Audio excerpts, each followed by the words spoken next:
Dieu, dans son omniscience, voit tous les hommes, mais il est concentré sur son juste. C'est pourquoi il avait dit à Satan, as-tu vu mon serviteur Job? Parce que son regard était concentré sur le juste. Mon frère, si tu vis dans la justice, les yeux de Dieu sont concentrés sur toi. Donne-moi un amen. Et donc Dieu sait que tu as la compassion. Alléluia.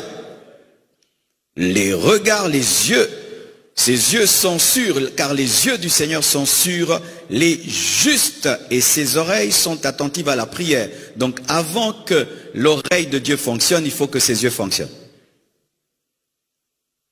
Dieu exauce celui qui attire son regard. C'est pourquoi la Bible dit, son regard est sur les justes et ses oreilles sont attentives à leur prière. Donc si Dieu n'a pas ses yeux concentrés sur toi, quand tu vas prier, son oreille ne va pas t'écouter. C'est ce que la Bible dit. Il y a une relation entre l'oreille de Dieu et les yeux de Dieu. Dieu exauce celui qui attire son regard, celui qui plaît à son regard, celui qui émerveille son regard. C'est celui-là que Dieu exauce. L'oreille entend celui que les yeux voient. Je répète, l'oreille entend celui que les yeux voient. Si les yeux ne te voient pas, l'oreille ne t'entend pas. Alléluia. Les yeux du Seigneur sont sur les justes et ses oreilles sont attentives à leur prière. Mais sa face, mais la face du Seigneur est contre ceux qui font le mal. La face c'est quoi? C'est le regard.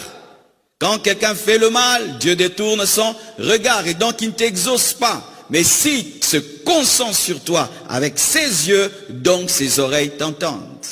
Et quelle est la condition pour que ses yeux se concentrent sur toi? C'est la justice. Et la justice a deux dimensions. Elle a la dimension de la foi et la dimension des œuvres. Nous sommes d'abord justes par la foi. La foi en qui? La foi en Jésus-Christ, le juste. Il faut d'abord que tu croies en Jésus, que tu sois vraiment un vrai enfant de Dieu, que tu aies reçu la justification par la foi. C'est-à-dire que Dieu te prête la justice de Christ et il te considère comme juste à cause de son Fils Jésus. Il faudrait que tu aies connu une nouvelle naissance, une conversion. On ne prie pas Dieu parce qu'on a des problèmes. On prie Dieu parce que Dieu est ton Père.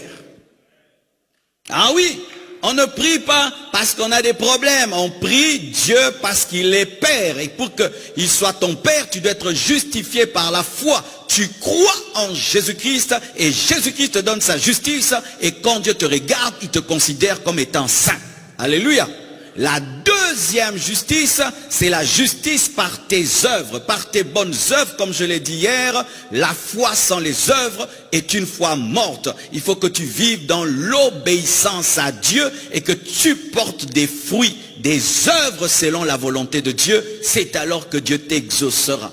Si tu pries dans la méchanceté, Dieu ne t'exaucera pas. Si tu pries et tu es païen, Dieu ne t'exaucera pas. Si tu pries dans le péché, Dieu ne t'exaucera pas. Si tu pries dans la désobéissance, Dieu ne t'exaucera pas. Pourquoi?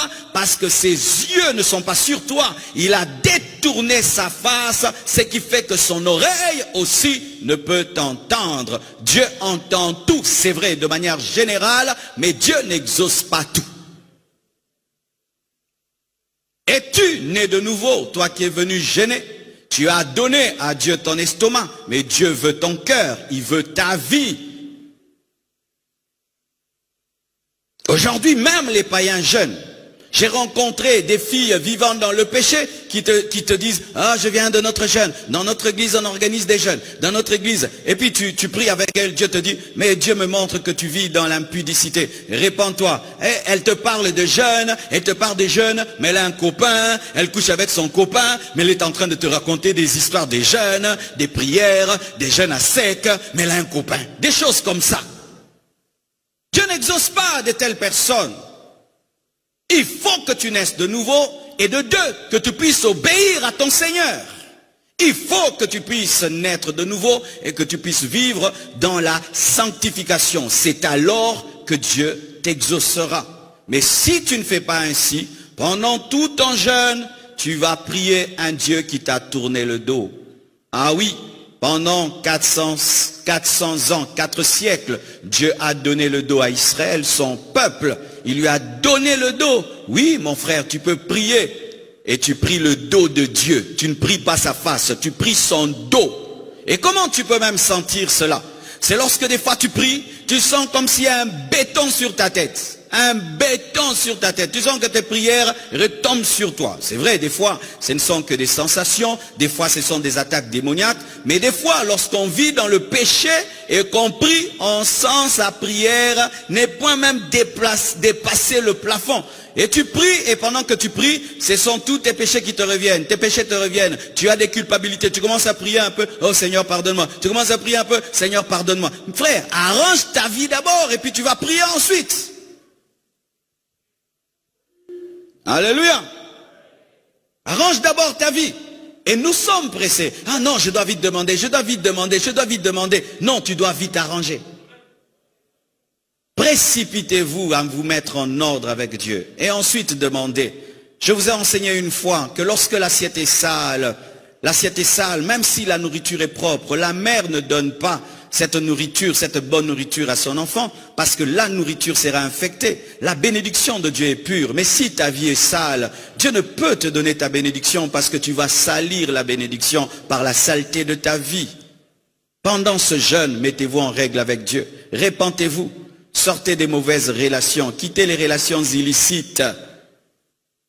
Répentez-vous de tout mauvais caractère, de toute désobéissance. Dieu t'a demandé une chose, tu ne l'as fait jamais. Jamais, jamais. Tu as un ennemi dans ton cœur, tu vis dans la haine. Avant le jeûne, tu passes ton temps à critiquer, parler du mal, et puis tu viens à l'église, tu commences à prier. C'est comme quelqu'un qui n'a pas brossé les dents, qui parle. Oui, la sanctification brosse les dents spirituelles, enfin que Dieu entende, ressente un parfum. Alléluia. Mais quand tu parles du mal, tu parles du mal des gens, tu critiques, tu calomnies, colportes et tout. Et puis Seigneur Dieu Tout-Puissant. Ah oui, mes frères.